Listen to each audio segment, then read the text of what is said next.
Hello everybody, so we are back with our top 5 entertainment picks. Now I'm really sorry that I haven't been able to do it recently because we've been decorating the living room, as I've said if you've been watching my Gotham videos.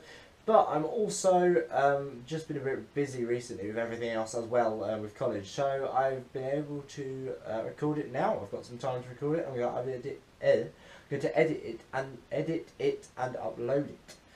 And also, just a quick apology, if I cough halfway through this video or at some point through this video, I'm really sorry, but I have got a bad throat, so if my voice does sound a little bit different, that is probably why. So I hope you enjoy this week's episode.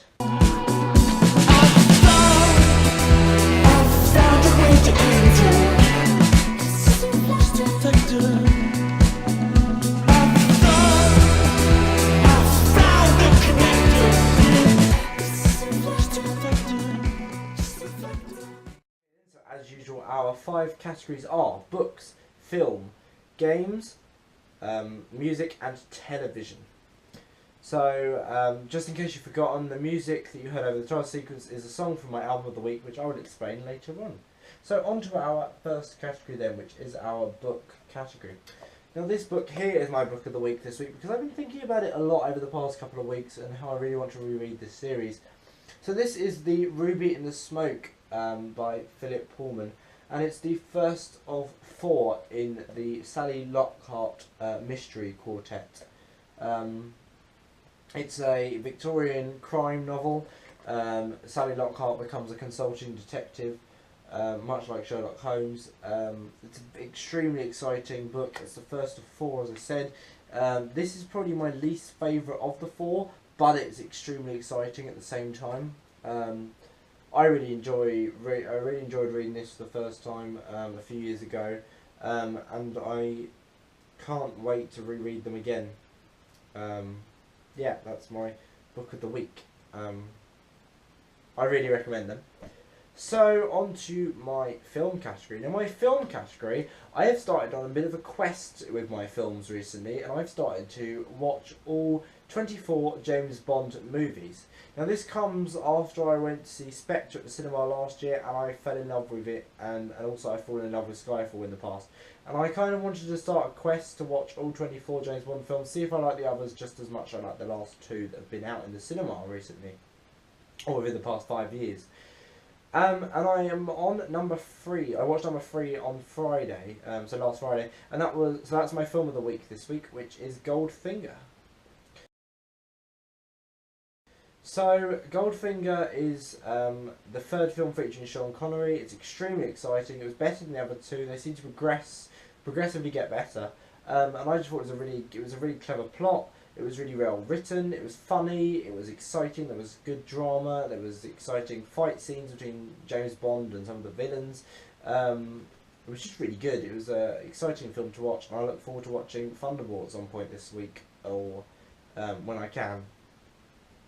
So on to my music choice then. Now this is a bit of an obscure album, and you probably won't be able to see the cover, and you probably even never heard of it.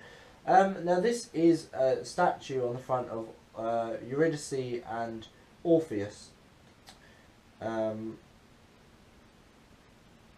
which is a Greek mythology or Greek statue. It's a Greek statue, and this is the album Reflector by Arcade Fire.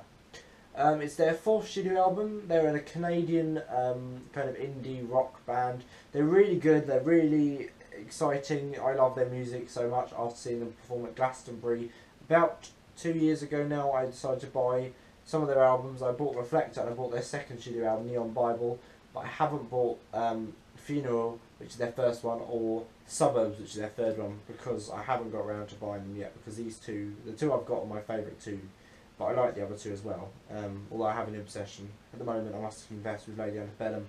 I'm really obsessed with them at the moment. So they were going to be my album of the week, but then I realised that they were only my album of the week a few weeks ago, or a few episodes ago, so I decided to go with this one instead, which I listened to last night, and fell in love with all over again. So the title track, Reflector, was the one you heard over the title sequence, but I also like the songs Here Comes the Nighttime, Joan of Arc, and Afterlife. And this is a 2-disc version. It's a 2-disc album. Yeah, so that's music. I just realised we've done it the wrong way around, haven't we? We should have done games first, but I forgot about that. Sorry, this is out of alphabetical order this week. We'll go back again. We'll do games. So my game of the week this week is Uno. Which we've been playing. We played a couple of weeks ago at my youth group, and then we played it down at my grandma's at the weekend, my grandparents at the weekend. Me, my sister, and my auntie, and it was a really fun game. I haven't really played Uno much before, but I really enjoyed it. It was a really fun game. I really recommend it. It can go on for quite a while, depending on how many players you have. If you have more players, it goes on for longer. Obviously, if you have less players, it kind of is over quite quickly. But it's just a really fun game. It's a bit like Dobble in a way. Apart from it's not, if that makes sense. It's kind of on that same excitement level as Dobble. If you've watched the other videos, you'll know what I'm talking about. If not, go back and watch them. Find out what I'm talking about.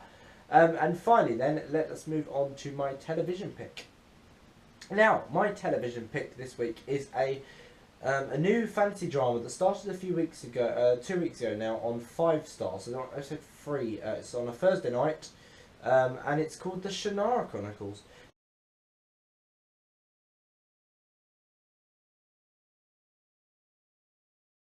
Now it's kind of a hybrid between Game of Thrones and Lord of the Rings. So if you like them two programs, or you like Lord of the Rings and Game of Thrones even, you're likely to like the Shannara Chronicles, because it's extremely exciting. There's a lot of mystery, there's a lot of drama.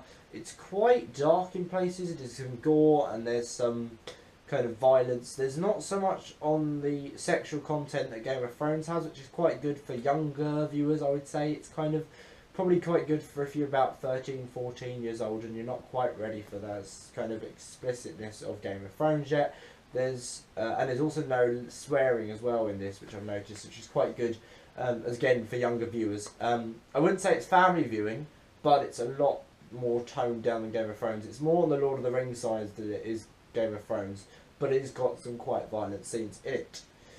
So yeah, I think that's about it for today's top 5 video. I hope you've enjoyed this video, guys. Please give it a thumbs up if you did, and please subscribe and go back and watch the rest of my top 5 videos to get some more of an idea of what I've been watching, listening to, reading and playing over the past few, I think it's months now. I think we started this back in January and it's now March. So yeah, hope you enjoyed this video, guys, and I hope you have a good rest of the day. See you later. Bye.